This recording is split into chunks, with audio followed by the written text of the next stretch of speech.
Hello everyone, Mr. Fawcett here, and we are back with another geometry lesson.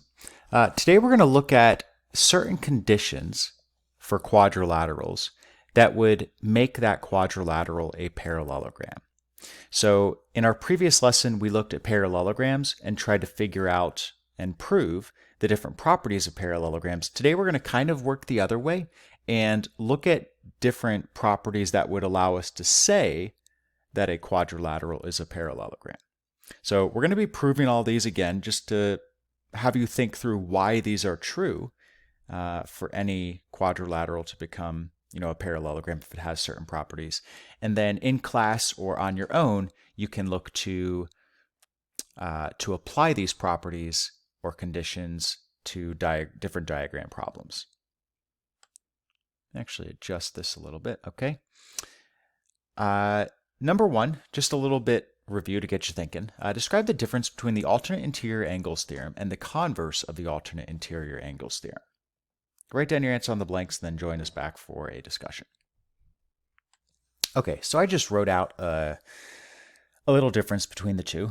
The alternate interior angles theorem is used to prove that alternate interior angles are congruent, as long as we already know that the lines are parallel. The converse is used to prove that lines are parallel, as long as we have already shown that the alternate interior angles are congruent. So one proves that alternate interior angles are congruent. The converse proves that the lines are parallel. So again, that's kind of like what we're going to be doing today versus what we did in the previous video. Today we're going to be looking at certain conditions that allow us to prove something is a parallelogram, whereas before we looked at a parallelogram and what that allowed us to prove about the different pieces of the parallelogram, the different angles and the different sides. Okay, maybe I need to adjust this a little bit here. There we go. So let me make this a little bit smaller as well. Our first theorem says that if one pair of opposite sides of a quadrilateral are both congruent and parallel, then the quadrilateral is a parallelogram. So we are given that DC is congruent to AB and DC is parallel to AB, and we're going to show that that quadrilateral is a parallelogram.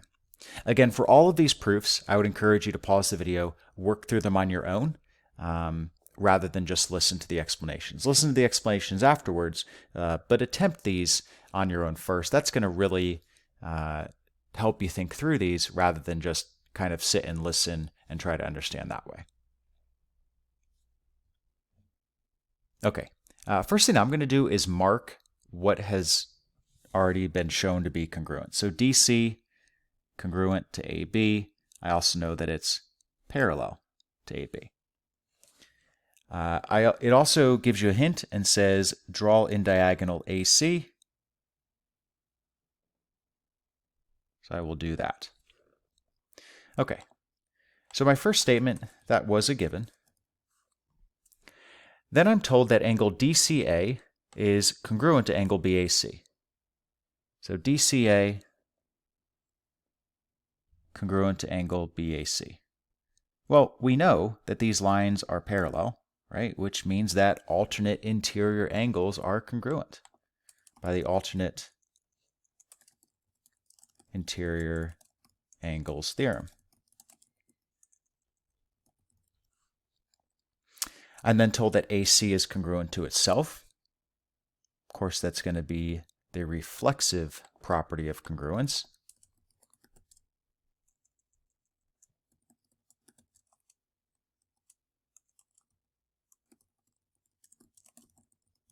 Or POC.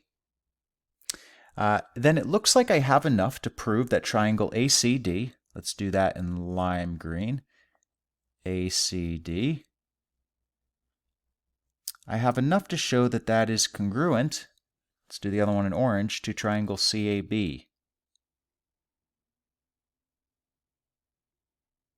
And that's going to be SAS congruence, or side angle side. Well, once I know that two triangles are congruent, I can prove that corresponding angles are congruent, like DAC and BCA That's going to be by CPCTC. Corresponding parts of congruent triangles are congruent. So if I've proved that those two angles are congruent, what can I use to prove that? Let's use purple. DA, that side is parallel to this side CB. Well, if I know that the alternate interior angles, the two angles that have two arcs in blue, are congruent, well, then by the converse of the alternate interior angles theorem,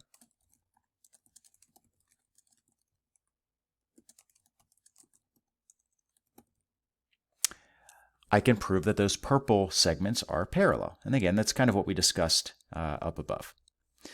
Well, if I know that both sets of opposite sides are parallel, right, AD and BC and DC and AB, I can show that the entire figure is a parallelogram by the definition. Right, definition of a parallelogram says that opposite sides are parallel. So again, we've just proved what we wanted to. If I know that just one pair of opposite sides is parallel and congruent, I can eventually show that the figure is a parallelogram. Let's move on to our next one.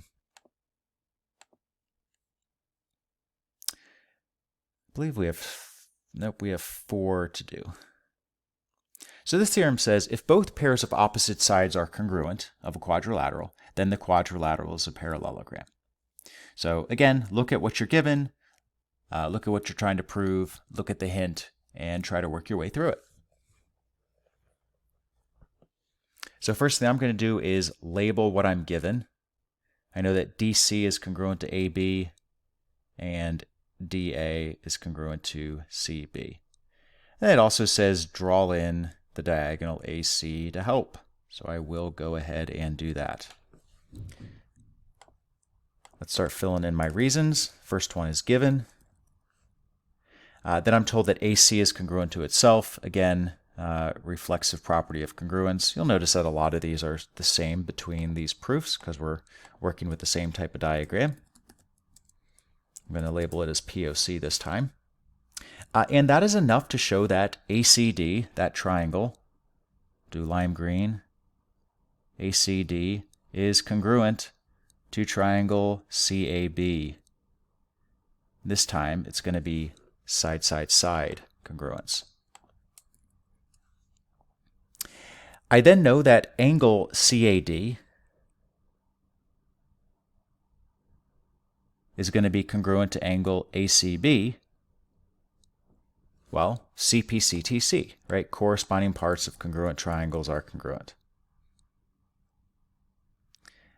That is good enough to prove that side AD, this side right here, is going to be parallel to BC. Again, alternate in, oh, it was quite poor. Let's try that again. Oops. One more time. That's a little better. By the converse of the alternate interior angles theorem.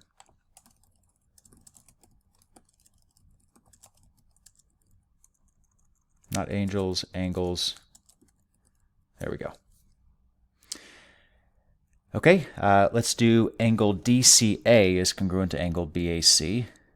Angle DCA congruent to angle BAC. Again, that's going to be a CPCTC, right? Those are corresponding angles of those two congruent triangles. And again, same reasoning, right? I've just proved that the alternate interior angles are congruent, which means that these purple sides are parallel by the converse of the alternate interior angles theorem. If I've proved that sets of opposite sides are parallel, right? The two pink sides are parallel, the two purple sides are parallel. I know that this is a parallelogram because of the definition of a parallelogram.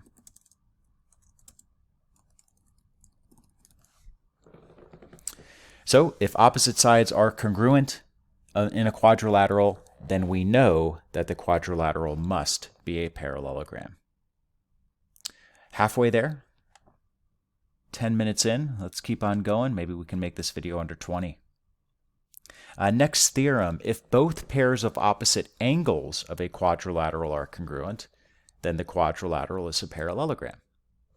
Okay, again, pause the video, attempt this on your own, and then come back and join in the discussion. First thing I'm going to do is, again, put in what I'm given. So angle D congruent to angle B, angle A congruent to angle C. So that is given. Which means the measurement of angle D is equal to the measurement of angle B, and the measurement of angle A is equal to the measurement of angle C. That's just going to be definition of, oops. Wow. There we go. Definition of congruent angles. Okay, this next one is one that we may not have ever used in a proof before. This may be the first time. So they're adding up all of those angle measurements to get 360 degrees. This goes back to lesson 6.1, where we talk about the sum of the interior angles of a polygon. And we know for a triangle, all the interior angles have to add to 180. We show that for a quadrilateral, all the interior angles must sum to 360. So this is going to be quadrilateral. If I can spell this right. Interior angle sum theorem. All the interior angles of a quadrilateral must sum to 360. Okay, let's look at our next statement. So it looks like there is some substitution going on here. So we're actually looking at this equation and we're rewriting it twice. The first time we rewrite it, we are swapping the B for D, right? Because up here we're told that the measurement of angle D equals the measurement of angle B, and we're swapping the measurement of angle C for the measurement of angle A because we know the measurement of angle A is equal to the measurement of angle C. Now the second time we write the equation, we're doing the same thing with the measurement of angle B. We're replacing that with the measurement of angle D. But for the second time, we're replacing the measurement of angle A with the measurement of angle C, again, because the measurement of angle A equals the measurement of angle C. So we're just using a bunch of different substitution. Oops, I'm not going to do that in ink. Substitution. Still not how you spell it. Property of equality, or POE. Again, if you're not sure all the substitution that's going on, pause the video, try to figure out each piece of substitution that's occurring. That gives us these two new equations down below. Now the next statement, all we've done is simplify. Right? We've just added the two measurement of angle D's together, the A's, the D's, and the C's. So simplify. After that, we have divided each side of each equation by 2, so division, property of equality. And then, right, we have the measurement of angle D plus the measurement of angle A equals 180, and the measurement of angle D plus the measurement of angle C equals 180. Well, we can then say that both sets of those angles have to be supplementary by the definition of supplementary. And again, you can put the definition of supplementary angles or just the definition of supplementary because we don't have the definition of supplementary segments or anything else, so it has to be angles. So if D and A are supplementary, well, those are consecutive interior or same side interior for these two red sides, so DC and AB, which means we could say those are parallel by the converse of the consecutive interior angles theorem, or the converse of the same side interior angles theorem. Same thing for D and C. If I know that these two angles are also supplementary, well, those are consecutive interior to the purple segments, which means we could say the purple segments are parallel for the same reasoning. So converse of consecutive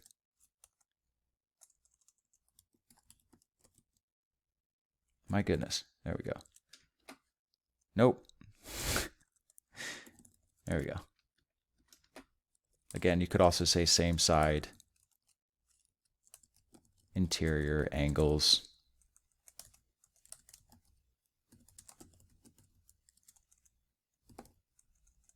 theorem. There we go. And of course, if I prove that opposite sides of a parallelogram are parallel, then I know that it is opposite sides of a quadrilateral are parallel, then I know that the quadrilateral is a parallelogram because of the definition of a parallelogram.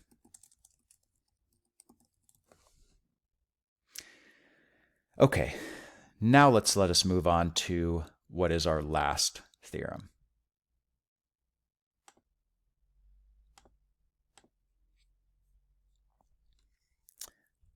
Good to make this a little bit smaller, I think.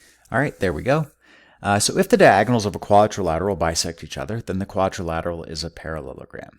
And just actually, like the theorem above was a converse of something we had looked at in our previous video. This one is as well, right? We've already proven that if a quadrilateral is a parallelogram, then the diagonals bisect each other. Now we're just going the other way. So again, pause the video, see if you can fill in these reasons on your own. Make sure you fill in your diagram to help you visualize as you go. Okay, so I've already drawn in those diagonals for you and labeled the intersection point as Z. Let's see if we need to label anything else. We are told that BC is congruent to ZD, those two segments. Those are already labeled for us with 2 tick marks. And AZ and ZC are also congruent, and those are already also labeled for us. So we can jump right to our given. Now, angle BZC, oops, didn't want that.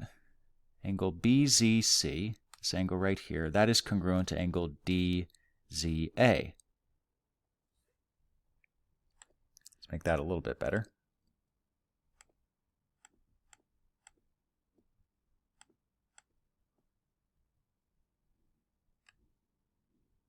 There we go. And we can clearly see that those are vertical angles. So vertical angles theorem. Well, that gives us enough to prove that these two triangles are congruent. So we're looking at triangle BZC in red, and we are looking at triangle DZA in pink.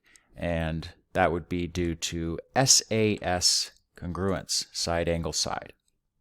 Well, if we know those triangles are congruent, then we can say that triangle ZAD, angle ZAD is congruent to angle ZCB, according to CPCTC. Well, if I know that those angles are congruent, then I can prove that these sides in orange are parallel, right? Because if the alternate interior, oops, what is going on? If the alternate interior angles are congruent, then by the converse of the alternate interior angles theorem,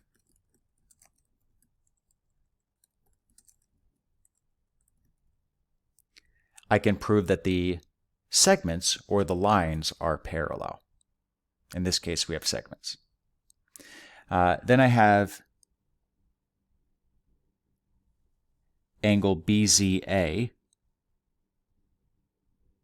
Let's use 3 tick marks there. Is congruent to angle DZC. Well, again, those are just vertical angles. So the vertical angles theorem. I like when I just get to copy and paste. I now have enough to show that triangle, and let's do this in brown, BZA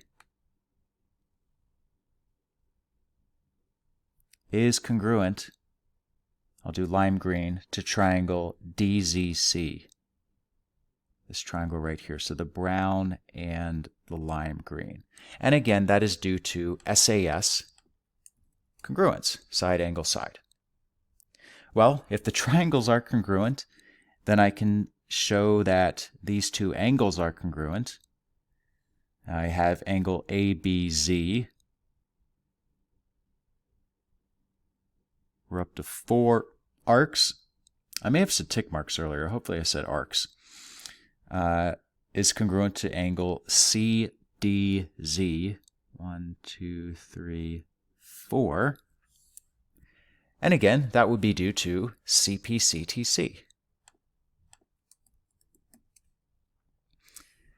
You can see that this proof is really the same proof just written out twice, so the same part of the proof written out twice.